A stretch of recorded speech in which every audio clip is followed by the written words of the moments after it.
Yes, yes. And Karen, you're back with us. We were Yes, just talking a little bit about the genetics of cancer.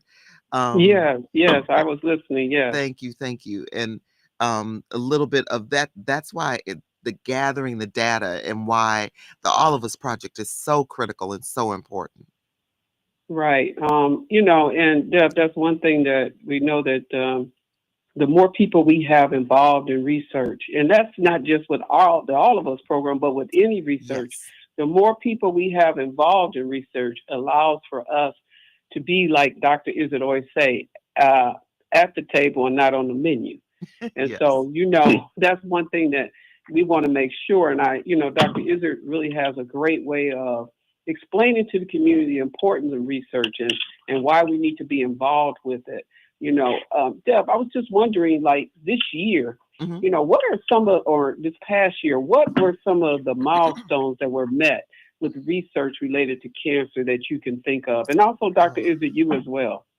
Yeah, it's incredible. And as Dr. Izzo was saying with precision medicine, the advances that we are able to make with being able to treat cancers more directly, without in back in the day when they treated cancer, it was like uh, you were possibly killing off cells, healthy cells throughout the body, and Hmm. now we can treat cancer by looking at just the cells that are diseased and targeting the medication, targeting the radiation, and also being able to take, and that's part of immunotherapy. We're actually taking your own cells that fight. That like for Dr. Izzo right now, if he has the flu, we're knocking on wood that he does not, that he's just tired and needs Hey, Dr. look. Izzy, how did you end up catching the I flu? That know, sounds like thank you. something with me, right? But like right now, let's hope that he just needs a vacation. But he has cells in his body that are trying to fight this off. And we can take those cells. Dr. Izzo, help me with the word. I'm losing Hmm. it, but our own immune system, Hmm. we take those cells and they can a doc explained it to me one time, like supercharge them. So we take them and we supercharge them, put them back in your body, and then your own immune system in this heightened state can help fight those cancer cells. So Yeah, yeah, that it's an immunotherapy. Yep. immunotherapy, and so that has come Hmm. leaps and bounds. But as you said, Karen, we can only do that if people participate in the studies. And so Yeah. immunotherapy, and we have a doc at the medical college who is world renowned. I see glimpses of her every now and then because she travels all around the world because she is known for the work that she does. Dr. Kurzrock. Um, she's known for the work that she does with immunotherapy and her clinical trials. The way that she's working with multiple myeloma, and other very difficult cancers with immunotherapy. It is phenomenal. I mean, it just blows my mind. But again, um, the work that she's doing with uh, advancing this only works because there's individuals who say, "Okay, I will work on this. I'm willing to be part of this Hmm. study." But Hmm. that's one of the things because we've been able to more succinctly treat cancers because of people participating in studies. Um, Hmm. there's been more medications. We've been able to find medications that have worked more effectively. Um, so yeah, there's been a lot of advances, but I think the one that's been the best, as Dr. Izzo said, is our precision medicine, and specifically that around immunotherapy, which can be tailored to meet the needs of the individual and not just um, scatter shots, if you will, but it's more tailored to the individual, which is critical.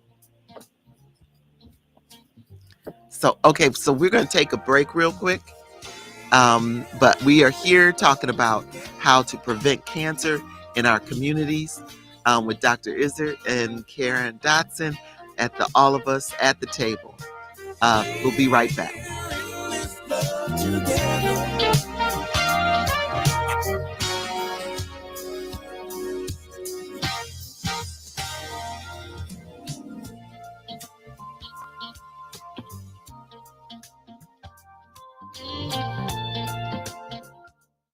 Eugene Kane was a veteran columnist and blogger. A native of Philadelphia and a graduate of Temple University, Kane moved to Milwaukee to work for the Milwaukee Journal-Sentinel. While some might call Kane a pot stirrer, everyone understood that he was a staunch advocate for Milwaukee's Black community. He worked at the Journal-Sentinel for 28 years and penned a column called Raising Kane. Focusing on an array of topics like race, politics, and business, Eugene won several prestigious National Journalism Awards, including 2 first-place National Headliner Awards for Best Local Column and the Milwaukee Press Club Media Hall of Fame. Eugene was that dose of reality that challenged the status quo. He forced readers to look in the mirror and dared them to look away. Eugene passed in 2020. Today, we honor Eugene Kane for being the voice of conscience and for his many contributions to Black media. What does access mean? Access means owning a home. Access means growing my business. Access means building generational wealth. No matter your goals, U.S. Bank Access Commitment Programs and initiatives provide the tools and resources to help you reach them. Access your financial goals at usbank.com/access. Member FDIC, Equal Housing Lender.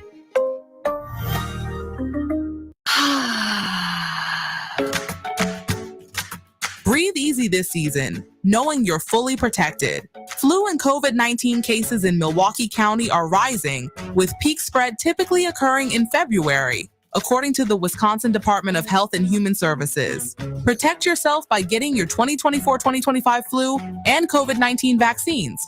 If you're 65 or older, boost your immunity with a second COVID-19 vaccine 6 months after your seasonal dose.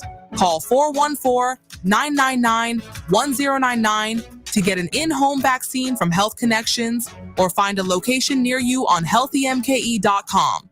No insurance? No problem. Call 414-999-1099 to get an in-home vaccine from Health Connections or find a location near you on healthymke.com. Milwaukee County Aging and Disability Services wants you to risk less and do more. Rev up your engines and mark your calendars, because on February 21st, Harley-Davidson presents Flat Out Friday at the Pfizer Forum. Get ready for the adrenaline-pumping action of motorcycles racing on a one-of-a-kind track made of Dr. Pepper, syrup, and concrete. Over 350 motorcycles of all kinds tearing up the track with custom Harley-Davidsons and racers from all over the world. And here's the best part. There's something for everyone. Special classes for women, racers 65 and older, and yes, even children 4 and up can join in on the fun. Don't miss the heart-pounding 35-lap Pro Class, where the leader in each lap wins $100. It's part race, part circus, and all thrills. Tickets start at just $20. For sign-up and more information, please visit flatoutfriday.com. Looking to refresh your wardrobe? Well, look no further. Nick Avani's is having their legendary penny sale. You heard that right. Buy one item at regular price and get the second for just a penny. Whether you need a suit, shirt, shoes, sweater, or a hat, this is your chance to upgrade your wardrobe without breaking the bank. And to make it even sweeter, this incredible sale is happening in celebration of Black History Month. You don't want to miss out on these unbeatable deals. Find Nick Avani's on the second floor at the Mayfair Mall, across from the movie theater. Plus, don't forget about the $100 hookup. But hurry, there are some restrictions that apply. So make sure you stop by before it's too late. You know the saying, don't meet me there, beat me there. That's Nick Avani's in the Mayfair Mall. 860 AM 106.5 FM. WNOV, The Voice.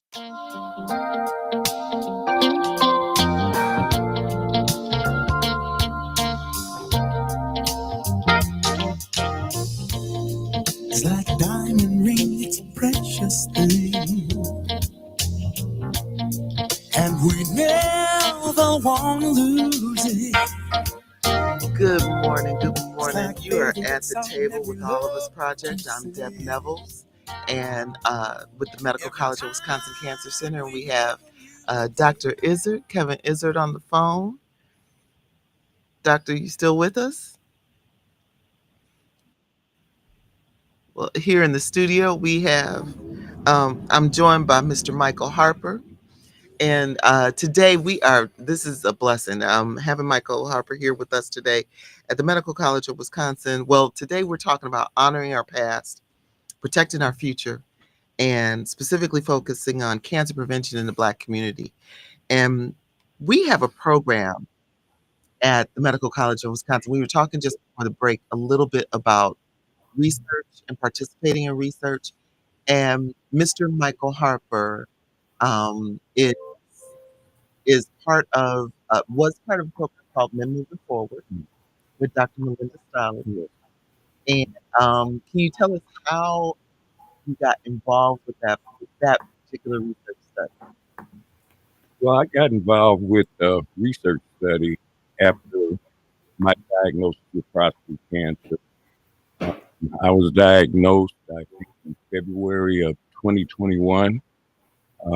I had been seeing my doctor on a regular basis for my annual physical, so he was just doing the regular checkup and the blood work, and initially saw that my PSA level had started to elevate.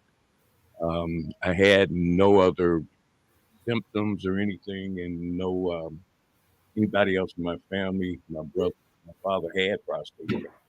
So it was a shock to me. But as it elevated, my doctor was monitoring it, and eventually it got up to about 6 or 7. That's when he recommended me to go see an oncologist to discuss my options.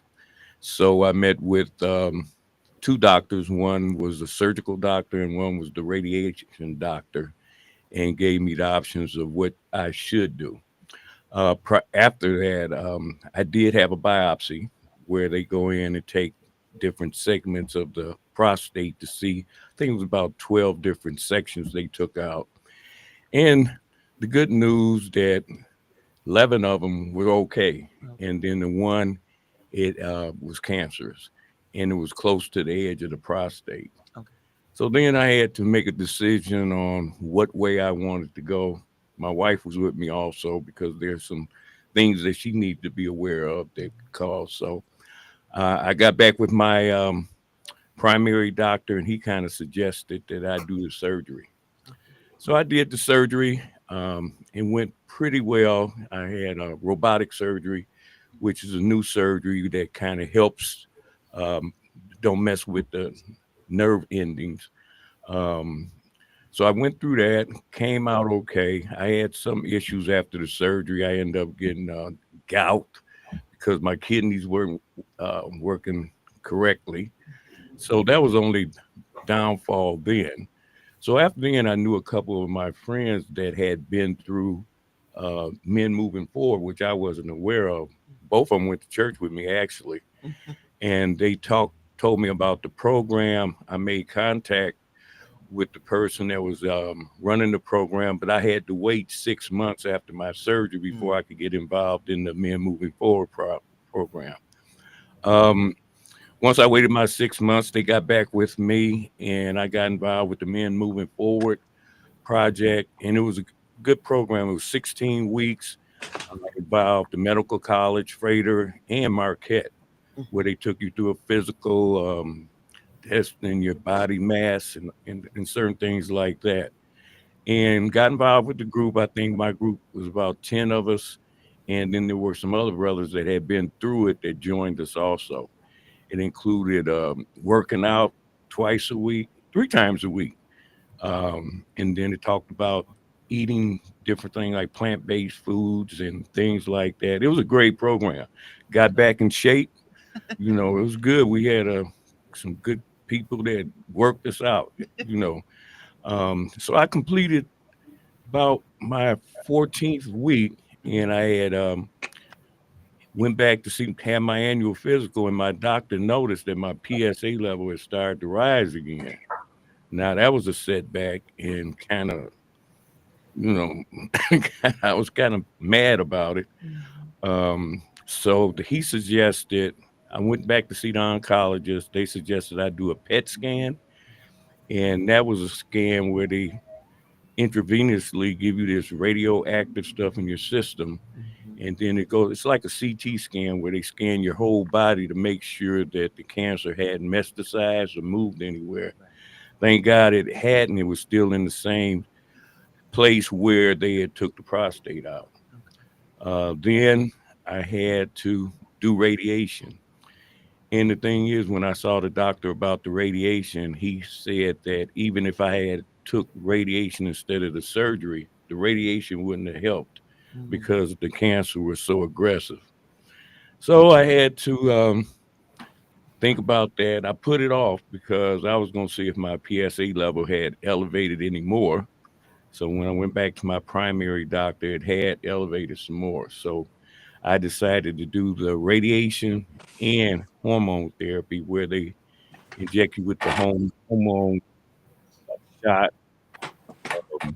Found out that they had to do that because it stops your testosterone from growing, which actually the cancer feeds off of that. Okay.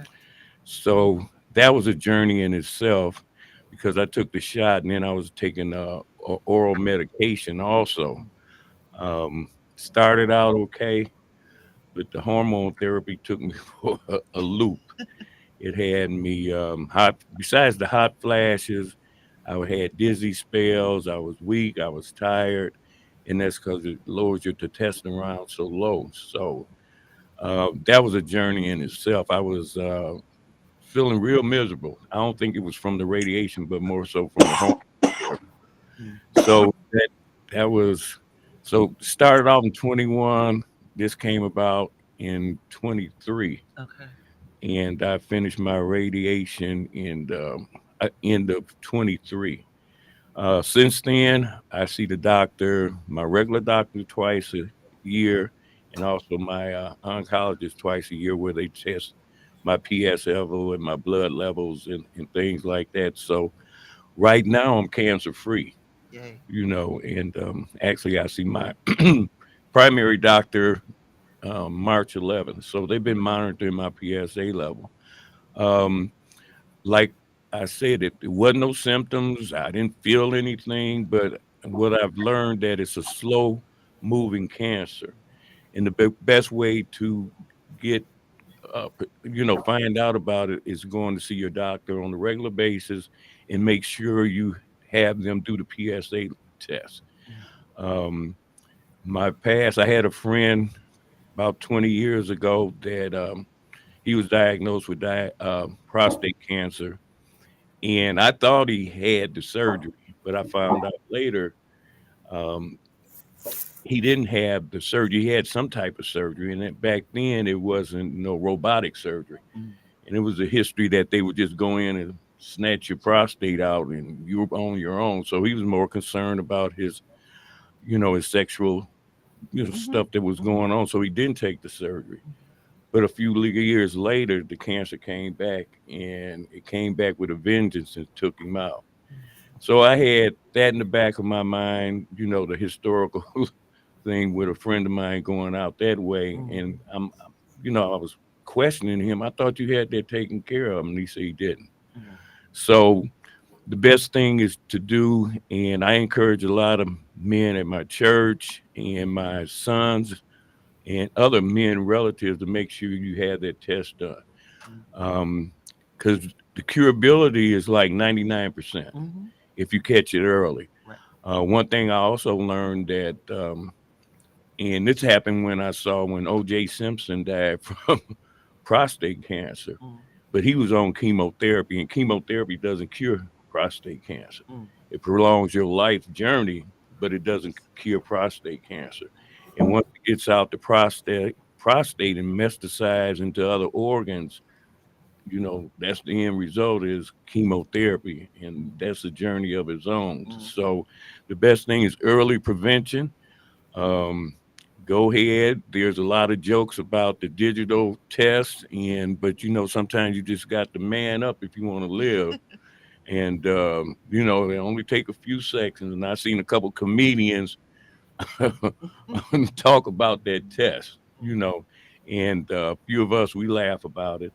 And there's other things that occurs after it. You might have leakage, but there's the pins, and we kind of laugh about that. You can get designer depends if you want to, but we keep some humor into it.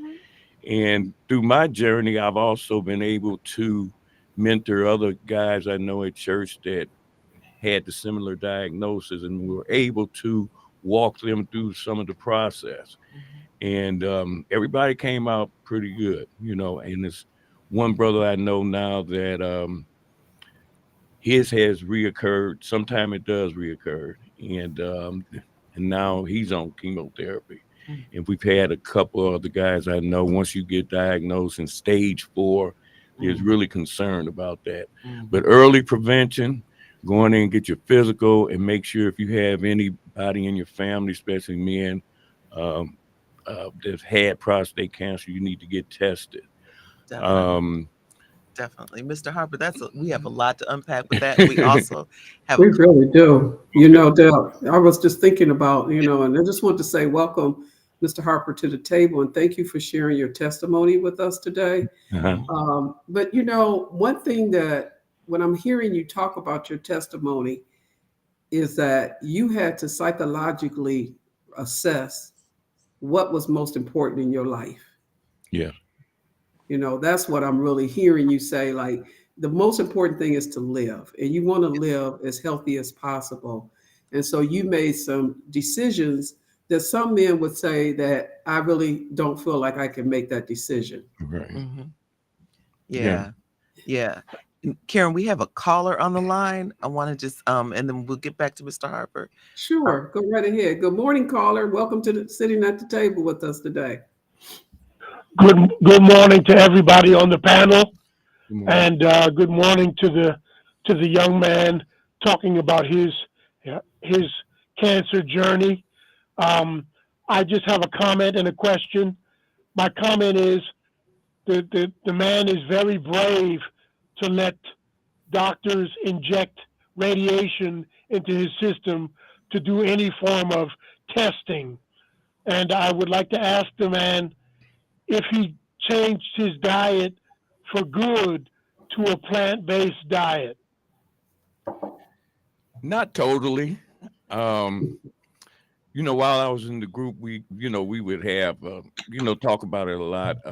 But I try. I cut out a lot of stuff in my diet, eat more vegetables, don't eat a lot of fried foods. Try to, I get my smoothie every morning with my spinach and berries and things like that. I don't eat a lot of beef and pork like I used to, more fish and chicken, but not totally plant-based. So some of the stuff was good. Some of it wasn't all that, but you can find different things naturally to do it. I just cut out a lot of stuff that, a lot of fatty foods and things like that. I want to say in closing that in my family, they had a hard time talking about tuberculosis, and cancer is the big scare nowadays. I'm done, folks. Thank you. Thank you, caller. Appreciate you. Yeah. So Karen, what you said with Mr. Harper, I think, and one of the things I want to point out, the Men Moving Forward project, when we talk about research, this is there is a research study, but it's a behavioral research study. And that, as Mr. Harper mentioned, they were doing things to introduce exercise and different type of eating and things like that, and introducing foods that were different. And so one of the things that came out of that too was the group aspect of working in a group. So that group support also was really critical. And Karen, we have another caller on the line. Caller. Wow. I love it. Good morning. Good morning. Welcome to sitting at the table with us. Just another interested caller. The gentleman that you have at the table this morning, he pretty much just summed up my journey with prostate cancer. I was diagnosed in May of 2008, and I had that very same Da Vinci procedure.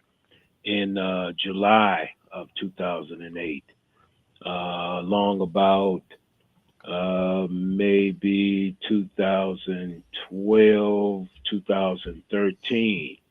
I ended up having to go through radiation therapy because it was trying to make a comeback. The oncologists were seeing my numbers go up, after which I was clear for about maybe a good 15 years or so.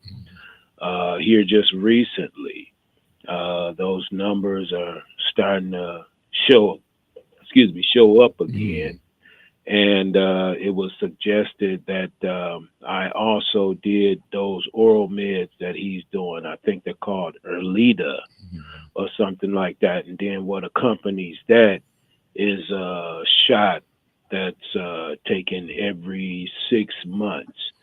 I'm on my second prescription with the Erlita, and I've had one shot thus far. I haven't gotten any results, but I'm not due for a visit yet to see if that's making any kind of difference in the numbers. But I wanted to ask that gentleman, because I'm noticing, even with my water intake, I'm noticing like a bitter back taste to water. And if he's experiencing anything like that with anything that he's drinking, you know, if he's still taking those oral meds. I mean, it's very subtle, but you know, the things that you drink taste somewhat differently. And I'm wondering, is that his experience as well? I'll hang up and listen to the commentary. Thank you. Thank you, caller, for joining us at the table. Mr. Harper. Yes. No, I didn't have that experience. Actually, I got off the meds right away. My doctor went on vacation, and my next visit was this other doctor. And I was telling them about the after effects of that medication. It had me dizzy, almost like I was going to faint. I was kind of weak. And she suggested that she had took her people that she was working with off that medication. So I stopped taking it, and it took me a while to recover from it. So since then, besides the injections, I didn't take any more oral medication for it. So I was on it about 3 weeks, and it just, everybody's different, you know. So I got off of it and got kind of back to normal, but it affected me in the wrong way.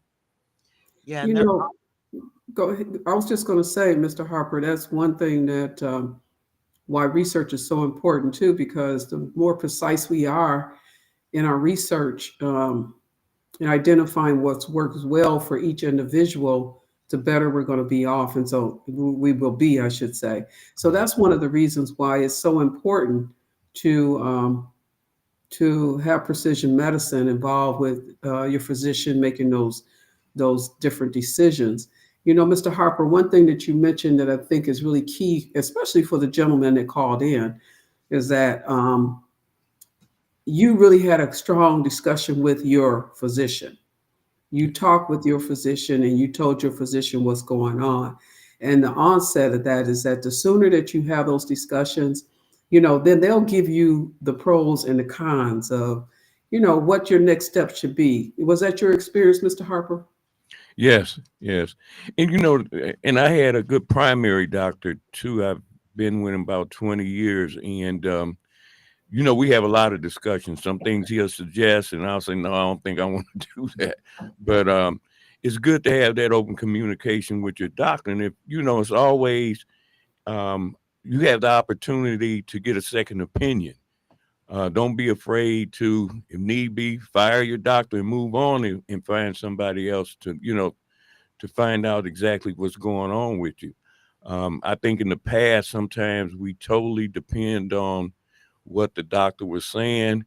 There's a lot of myths that go out, especially around Black men. I remember one, I had some older men, and growing up, I used to hear them say, well, I'm not going to have no surgery because when they open me up, that's when the cancer spread. But when I found out when they opened them up, the cancer already had spread. So some, some men were like, no, I'm not getting surgery. I'm not doing this. But, there comes a time that, I Googled stuff, but you can, Google too much, you try to find out specifics and move on because there's so many things out there. I see so many advertisements on TV. You can take this to cure your prostate and take this and take that. You got to be really looking into those kind of things. And the best thing, once you find, and I believe I found some good doctors, and I think they're even during going through men moving forward, we would have doctors come in and discuss different topics concerning our situations in prostate cancer. And that's how I found out about the PET scan. And the doctor came to our meeting, suggested that I go through it. And like I said, I went through it and it was negative, but the cancer was still there in the place where the prostate. So, you got to take it upon yourself to follow up on things. And if you have questions, you got to ask, just don't go in there blinded and just, and I think what's good about this program that is everybody's different. Every race is different. Our body types are different, and they used to treat us differently. So, but there are some things that's similar to only us that we need to be part of these studies so we can find out the best treatments for us. We're going to take a quick break. Mr. Harper, thank you for joining us. And we're going to have more discussion with you right after break as well. If people are interested in calling to talk with us, you can reach us at 414-444-5253, 414-444-5250. We're really talking today about cancer and also about prostate cancer and really what we can do to really be more proactive with our health. So we'll see you back on the other side with Deb Nevels and also Mr. Harper.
Milwaukee.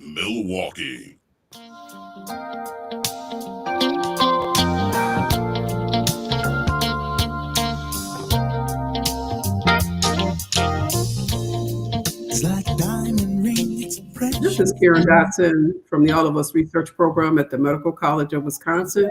And I'm here with Deb Nevels also, along with Mr. Harper, and we are talking about prostate cancer and about cancer in general as well. And I'm just looking online, and it looks like a question there, Deb, that we could probably be able to answer. A person wants to know about PET scans. Are they covered by insurance?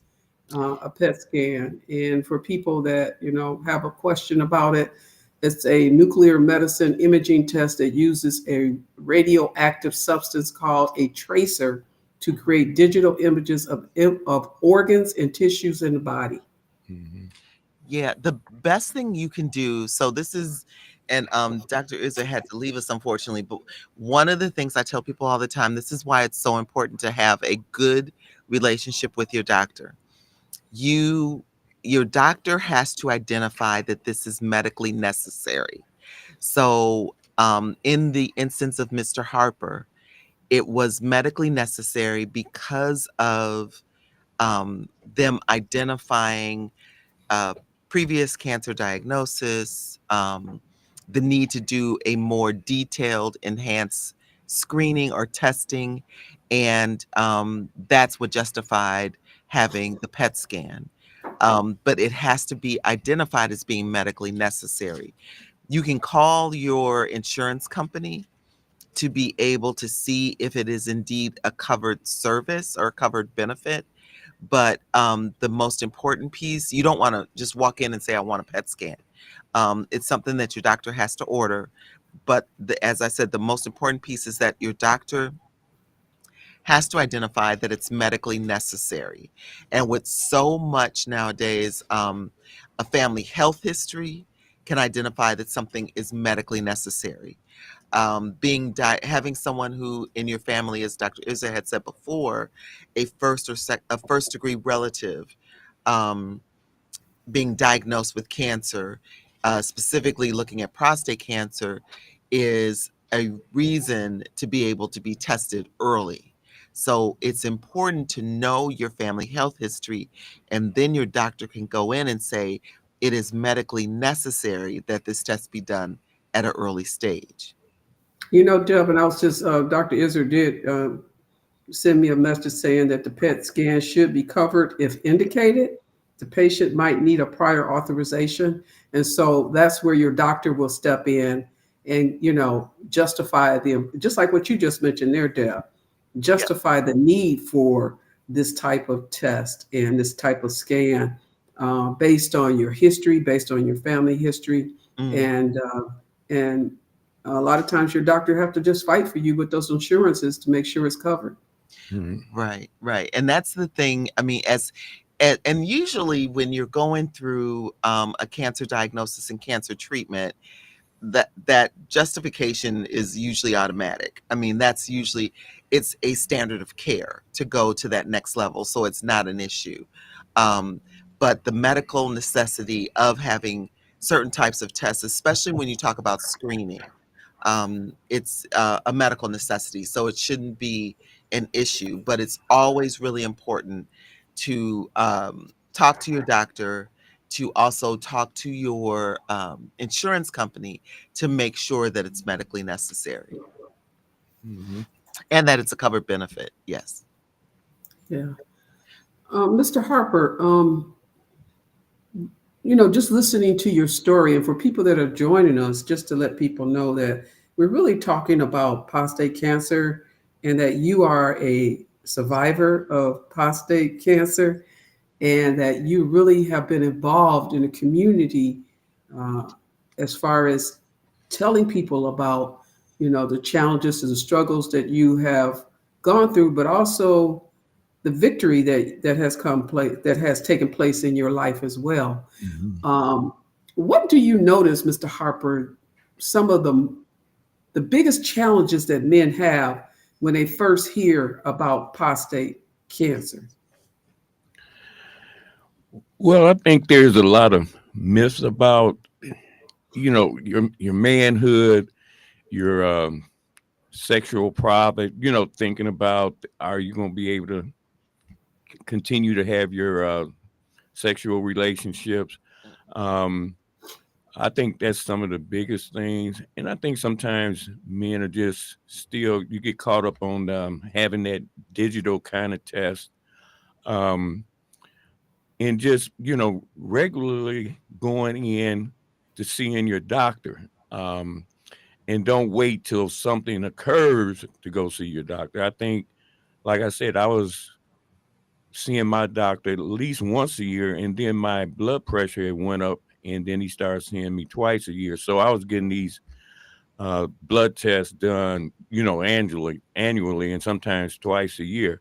So it's just getting the information out there about the need to regularly go get your physical checkups, to make sure that not only just prostate cancer, there's other things that may be going on with you that you need to see a physician about, and not just listen to us on the street or listen to people that, I wouldn't do that, man, because of this, because, they'll talk you out of something, and then next thing you know, you hear that you're stage 4, whatever stages, or, you could have got that preventive care before something seriously happens.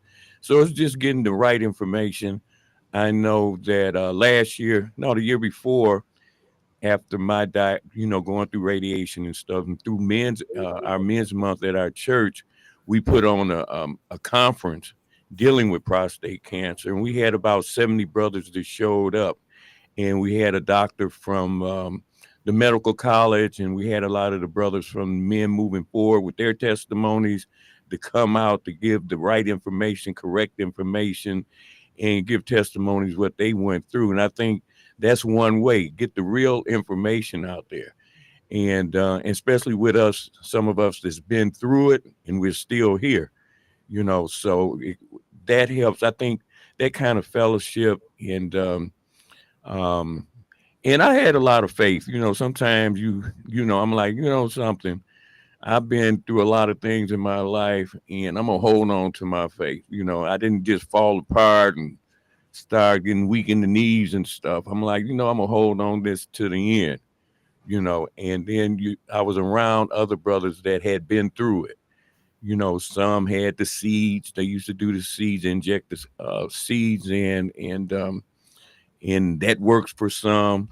And there's different ways to really getting this cured or looked at. So it's just getting the word out there, and not just about, cancer, about life anyway. I don't just talk about cancer. I just talk about life, period, about some of the, the challenges we have, but we got to face up to it, and, and being part of this program, we need to be in it, because when they look at our group and find out the cause and effect and treatments, it can be directly a way to deal with Black men, and how we can find cures and ways of preventing this, not only just prostate cancer, colon cancer is another one that's a slow growth one, and once you get out of colon, it can be really devastating also. So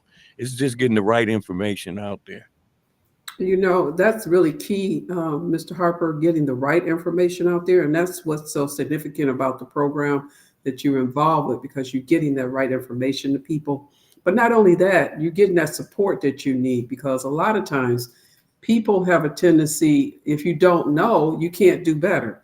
And so by knowing, you're able to do better. And, you were very fortunate to be empowered with being involved in this program. But one thing you've also said, Mr. Harper, is that your faith, and that also the way that you look at things and you took a positive approach to it, makes a difference in your healing and in your body conquering what's going on as well. Right.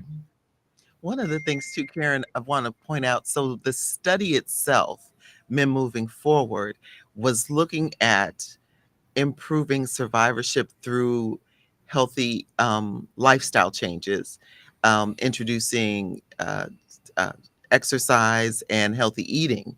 But one of the things that came out of it, and the way that we do, evidence-based programming at the medical college through community outreach and engagement, was that one of the things Dr. Stolle noticed, and others who were part of the program, such as Ambrose Wilson Brown, that it was the camaraderie, it was the fellowship of the men. So they were in the group for 16 weeks, but then they wouldn't stop coming.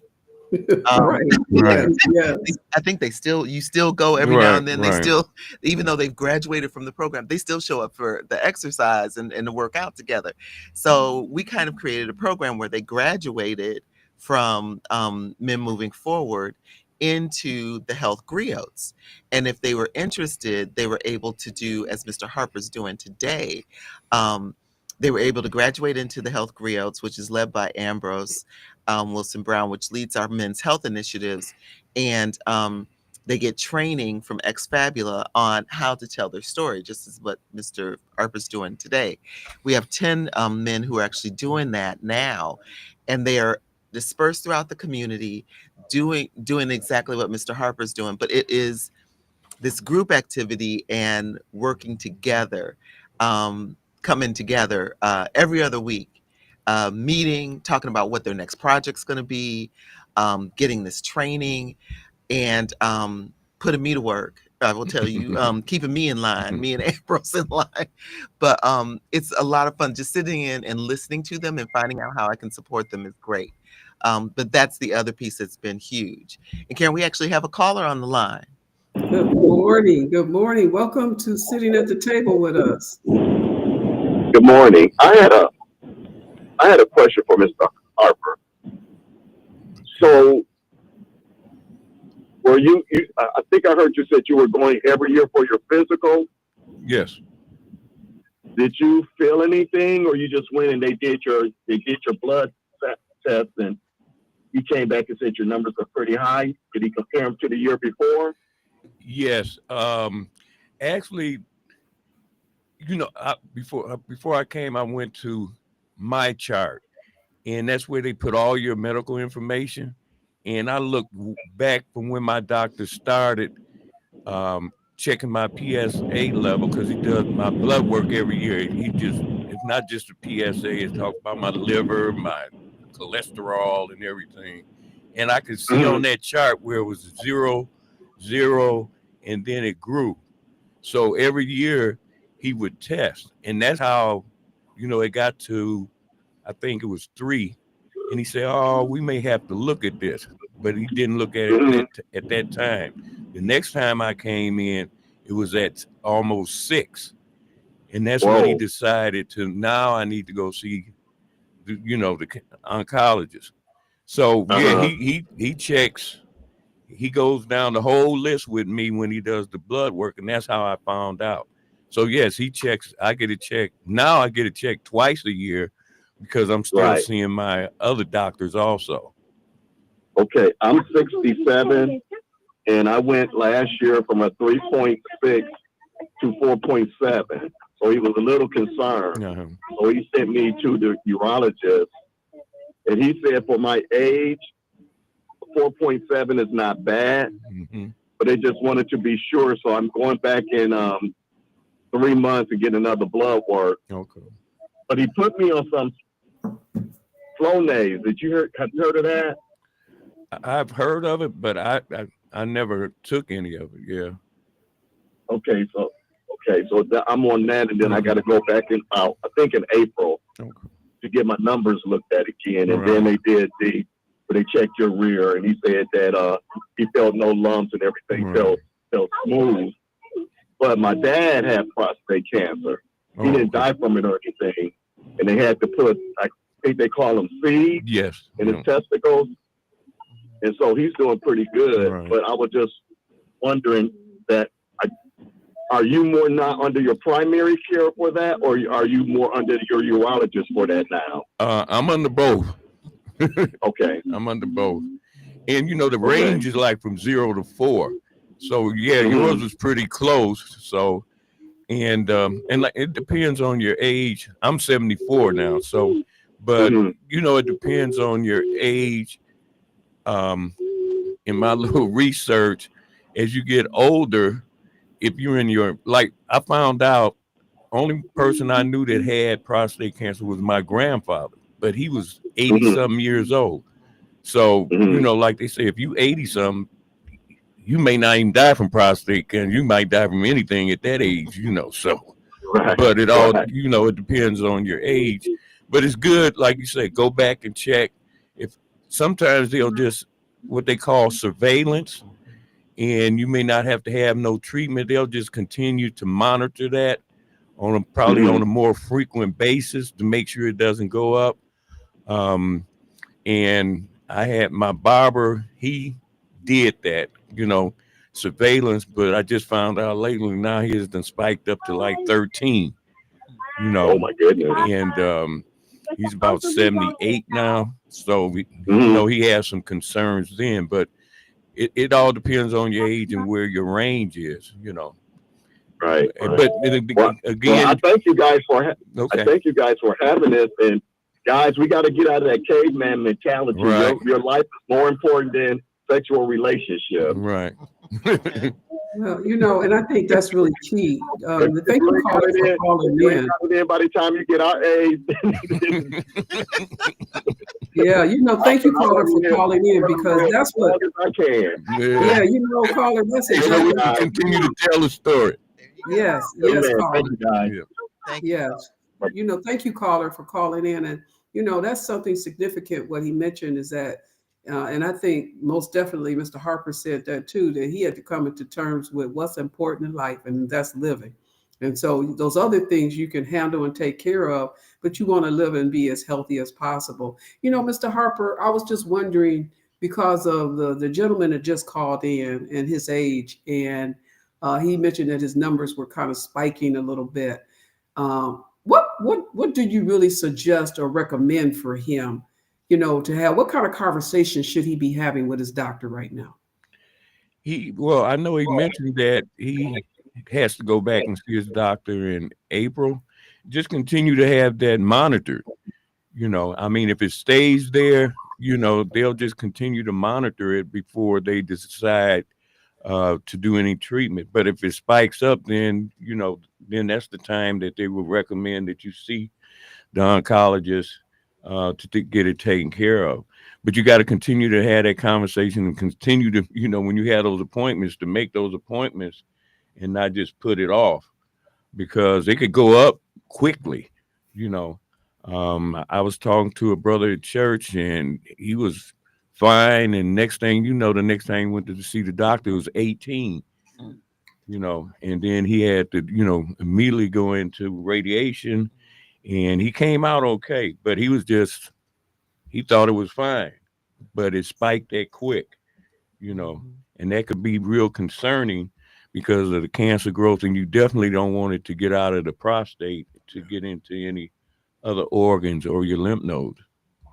That's really key. What you mentioned there is that you want to try to contain it, and Deb and Mr. Harper, I know that that's what you're talking about. You don't want it to go in some of your other organs, and that's why you want to monitor and then start making some really strong, good decisions on what those next steps should be. I want to encourage, people and the men especially, that when you're going through, these challenges, don't be afraid to talk to your doctor and let him and ask them all the questions that you have, and let them give you the pros and the cons, so that way you can make a good choice for your life, because everybody is different. And I remember Dr. Izzard, he had a patient once that had cancer, and she was trying different things, and she wanted to try some of these innovative type of therapies, and even though sometimes you don't agree with it, your doctor doesn't. They have to support you, but they also need to be there for you, because everybody is different. Mm-hmm. And that's one thing that you want to make sure, does your doctor recognize that? Do they want to work with you? Because that's key. That's important, to have a doctor that wants to work with you on your decisions and be supportive. So I wanted to kind of speak to that a little bit, Deb, because that's something that I know a lot of times you see when you're working with patients.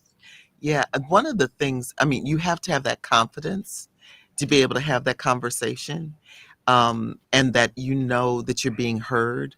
Sometimes I go with the patients when they go after they've been diagnosed, and they're talking about what the treatment options are.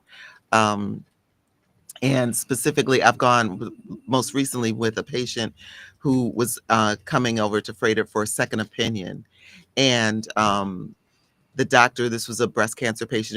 It was fascinating because I had not seen this doctor in action with a patient in a while, and she sat down with a pad of paper, and the first page she went all through what the diagnosis was. The second page was the treatment options. The third page that she went through, and I mean, she filled the page each and every time. Third page was, you know, I think what she would feel were the next steps. And then the fourth page was, I think what like her recommendations. And when I sat down, I started to take notes because I was like, she needs this notebook so that she'll know what to do. And the doctor immediately said, Deb, you don't have to because she's taking this pad with her. And the patient, because where she had originally gotten the diagnosis, they had moved really fast and she didn't feel comfortable with it. That's why she came in for the second opinion. And the patient was like, this is totally different than what I've experienced the first time. You've given me options. And you aren't even the one who's going to see me. You're telling me where I can go for the care closer to my home, at one of your cancer centers. I appreciate that. And she said, so I'd rather go with you. And then the doctor immediately was like, okay, well, I can get you in today to get some baseline information, get some blood work, da da da da da. And they started the process already, but then she went out to Freighter West Bend for the care. But it was, I mean, Freighter Moreland for the care, but it was just, it's that matter of feeling comfortable and feeling that you're heard by your doctor. The other thing that Mr. Harper mentioned, Dr. Google is not a primary care physician. Dr. Google is not a specialist. So you mean Google meaning when you're just going on the internet? That's what Google you're talking about. You're talking about a real MD. You're talking about the internet, right there. Yeah, the internet, yes. You can look up stuff, but often you're gonna go down a rabbit hole. That can be very scary because I've done that sometimes. Yeah, you start looking it up, and all of a sudden you almost want to just pass out. Right there. Yeah, you're like, I think I can do this surgery myself. Let me get a light. Yeah, it is. No, you can't. Don't do that. So yeah, and it's even with my chart, even going into my chart, as Mr. Harper mentioned, he was looking at how his numbers had elevated. But sometimes you can go, and I'm guilty of this too. I go into my chart, it's like you have an after visit summary, and I go in and I see my blood work, and it shows, this is the range that it should be in, something's high. And I immediately am texting, I'm sending a message to my doctor, this is high, what does that mean? And my doctor's like, I knew you were going to email me about this, Deb, you don't have to worry, you're fine. But I think that, information is key and it's important. But it's also how you use that information and how your doctor responds to help and support you. So it's important that we use the information and that we share that information, but that you also don't go into areas where you don't understand, such as going to the internet to get solutions. And the caller also mentioned he was taking a medication. He wasn't quite sure what that is for. If you have a medication, and I often sit down with my doctor and I'm like, okay, so I have this list of meds that I'm taking. Can you go through why I'm taking these again with me? And if it's still necessary for me to take them, or if we should change dosage, or if I can quit taking any of these. And so, we go down the list and she's like, I forgot you were taking that. No, you forget taking that anymore. But you need to do that every now and then just to kind of refresh. But if your doctor is not willing, or the nurse, I often sometimes go to the nurse practitioner. I'm like, can you review this with me? Can we have a telemedicine? Can I do a virtual call and we go through this? Because sometimes I will even forget, okay, why am I taking this again? Why? Right. And or this medication's making me feel kind of funny. I want to change it. But being able to have that conversation is critical. another piece that I want to really that's really really important that I hear from the men that are griots, and Mr. Harper mentioned his wife. Um, the supports that you have in your family are critical, and especially your partners. Um, Mr. Harper mentioned taking the hormone shots and going through the change, if you will, because of the hormone shots. Uh, I've heard of individuals who have been diagnosed with prostate cancer being very kind of closed about the treatments with their partners, going through getting hormone shots and the rest, and almost coming to divorce because the partner doesn't know why in the world are you acting so crazy. I'm used to going crazy and acting crazy because um, going through the change and everything. My poor husband, but it's but for you to go through the change, that you're supposed to be my stable rock. You're not supposed to be going through hot flashes and mood swings and all the rest. But one of the things that's critical is for you to talk to your partner. And if your partner knows you're taking hormone shots and you're going through the change, I mean, we might chuckle for a minute because it's like, oh, now you know what it feels like. Right. But then can also be understanding and walk that path with you, and also possibly say, okay, so you need to get a fan. Turn that fan on at night. And you moody, okay, let's get some fruit. Let's get some, Right. you might need some chocolate, get some chocolate on. But just be able to understand it, because sometimes it's really hard to go through that. And you can't, and going through that alone is very, very difficult. Deb, I want us to, when we get back, we're going to take a quick break, but when we return, I want us to talk about how you can have support for people that have to go that journey with you, like Mr. Harper with his wife. What do people have? What do you have in place, Deb, for supporters and for their spouses and for their significant loved ones that really have interactions with them constantly? So we're going to take a break. We're going to be back on the other side. This is Karen Dotson from the Medical College of Wisconsin, along with Deb Nevels, who works along with cancer prevention. And we have our special guest today, Mr. Harper, who's telling his story about what he has done that he wants to share with the world and also with you. So we'll see you back on the other side.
for caregivers. And I think one of the things I want to point out, March 29th, we have a conference for caregivers that's happening at our building, the new building at the Thrive On building on King Drive.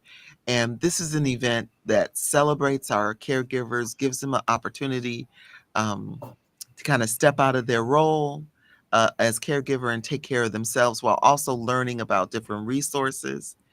But that's one opportunity that we have. It's called Care for the Caregiving. Again, that's March 29th, beginning at 9 a.m. at the Thrive On building on King Drive. So that's definitely one event that we are having that's coming up.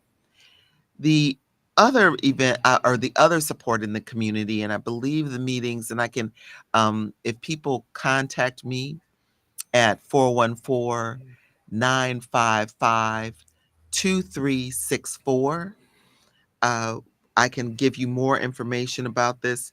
There is a support group, an African American support group that was created for in the name of Oza Homes. And this is the Oza Homes African American. It's called the Breast Cancer Support Group, but all cancers are welcome. It's grown over the years. The group itself is run by a wonderful, wonderful woman, Miss Bonnie Anderson, and we help support that program by sponsoring the lunch. I'm so proud of that with our Chef Marvin. If anybody knows Chef Marvin, he as Mr. Harper was talking about healthy foods, Chef Marvin, he can cook some healthy foods. Chef Marvin made I always remember this, a black eyed pea hummus that was so good. And I don't like hummus. And that black eyed pea hummus, I was like, okay, now you doing something. Now you're doing something. But he makes food for them every time that they meet. And this group was founded in 1993 by Valeria Banks, Mildred Lee Gold, and Justine McCord. And it was designed for African American breast cancer survivors in the community with the idea of being able to give hope, love, and strength to individuals, and helping survivors, and also to help their caregivers, their daughters, mothers, sisters, to help understand a little bit about that. And they have grown by leaps and bounds. They were founded, or the name of it, Oza Homes, was after a woman who passed away in 2017. She was a cancer nurse specialist and was originally the primary facilitator for the group. And so it's named in her memory. They have usually on the listing, they have over 120 women. I know there's over 120 people that participate in the group from for a celebration that I went to a while ago. But they meet on Saturdays, the third Saturday of the month. I believe it's at Ebenezer, but if you contact me at, it's at Ebenezer Church of God on King Drive. I can give you more details. Again, that number, 414-955-2364. I can give you more details about their meeting and more information about that. But it's things like that that are critical and that are important. Support groups like that just kind of help. The other thing for our men moving forward, that study has ended. However, with our health griots, they will be doing a lot of work out in the community. They're keeping me busy. As I was driving over early this morning, I was like, ooh, there's an event on Saturday that I forgot I have to get materials for. But yeah, they are doing a lot of work. So you can, they're working primarily with men's groups and with churches. So if you're interested in having them or having us support some work that you're doing out in the community, again, my number, 414-955-2364. If you have ideas about programming, like I said, I have 10 very adventurous, innovative men like Mr. Harper here, who are just looking for opportunities to come out into the community and make sure that our men know more about prevention and screening, and that we remove barriers and remove the fear. You know, Deb, that is so key. And when I was just listening to, Mr. Harper talk about, his journey, and he also mentioned about his friend's journey, that when his friend didn't make the best decisions, and he ended up with other consequences than Mr. Harper, but Mr. Harper learned from that. And that's, I think, what really caused you, Mr. Harper, to look at what did you want to do to make that decision for your life. Right. And, even with the men moving forward as we graduate after the 16 weeks, and even when I started, it was some other brothers that had completed before us. And so it's a continuance of us being there to support the new group, to let them, we still have our own testimonies about how we got through the group and how we support the new group. And then some of them support the next group. So it's like one of them, what we used to say, reach one, teach one kind of method, that they see us, they see you go through it. The next group know that there's possibilities that they can make it through also. So we got to have that continuance of getting that information across, and that, prostate cancer is not a death notice, that there's options and there's support. And we're going to continue to try to get that message out to, not just us older brothers, but some of the younger brothers, because sometimes if you don't ask for this test, they won't give it to you, and it all depends on your doctor. I was fortunate enough to have a doctor every year. And when I got to a certain age, he gonna make sure I could do my colonoscopy. He gonna make sure I take my tetanus shot. He gonna make sure, some of them things, because every time you think about a needle, but I've been having so many shots now, it don't even bother me. And blood taking, I feel like a vampire sometimes, but you got to get the message out there that, and a lot of things is just for a moment, a shot or a test, that's just for a moment, that passes by. But for that moment, it could save your life if you get that diagnosis done and treat it early. I think that's really key, because it's not going to go away, but the problem just gets bigger. And that's some of the challenges that we have to really work through our minds. We've been talking about research today, and the importance of research, and how it has allowed for the big C cancer to not be the big C like we thought it would be, but you can conquer that. And there's different things that you can do. But one thing we need to make sure that we need to be more proactive, and to get checked, quickly, go to our doctor, get checked. Like Mr. Harper said, make sure you ask for certain tests. Mr. Harper, when you have someone going to see their doctor and they don't mention about getting the blood test for prostate cancer, what do you suggest? How do you suggest that they need to go in for this physical, just to talk to their doctor? Should they go with a list? Should they, what are some of the things that you recommend for them? Well, I always recommend that when they go in, if they have any issue or any history, it's up to them to ask about it. And through my journey with the prostate cancer and other ailments I've had, I always suggest to them that you need to have that open communication with your doctor. And if that's not the doctor, get you another doctor. It's you need to find out early, because I'm just gonna say this, that my wife had a doctor and they were just treating her one way, and eventually she started seeing my doctor, and he called me one morning, "Where's your wife, Mike?" I'm like, "She's at this," he had sent her to get some tests. He said, "Go get her right now," because they had found out something about her. He called me personally on my phone that he was concerned about my wife, and find out the other doctor was just giving her pills, and she had something else going on. And actually, when I went to get her, she had to have a blood transfusion. That she had been internally bleeding, during this time. So, it's just having, really finding that right doctor, being open to your conversation, and you got to be open to ask questions to meet whatever your needs are. And if that's not the right one, then we got to kind of move on, because at a certain age, you should have certain tests done, and if you got a family history or not, you should just ask to make sure that you've taken care of yourself.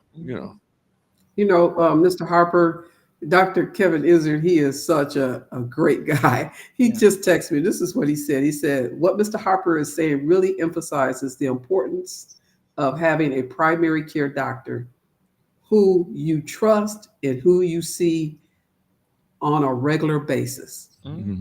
That is key right there. You have to trust your primary care physician, and they have to, make you feel as though it's not about all what they say, but they want to also listen to you.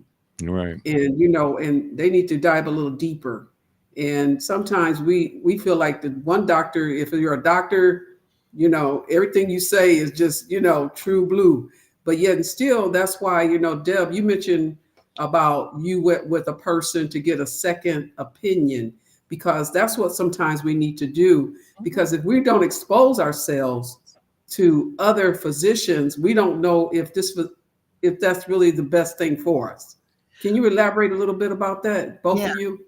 And I think the thing too is when you hear the cancer diagnosis, you sometimes, from what I've in walking with people, it's sometimes they have gone with individuals and they want to hear the thing that, well, the first diagnosis was wrong, or they want to hear that there's a different type of treatment. But there's the way that it's a way that someone can explain it to you so that they're talking with you and not at you. And just that difference in tone, that difference in the conversation, that can change how you receive the information.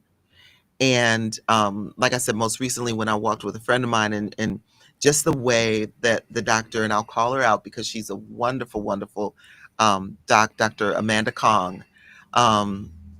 I love her, the way that she just walked her through it. And I mean, it was walking through, and she does this, from what I understand, she does this with all of her patients, walking through the diagnosis in detail, walking through all of the options in detail. The patient knew, my friend knew, okay, these are options that make sense.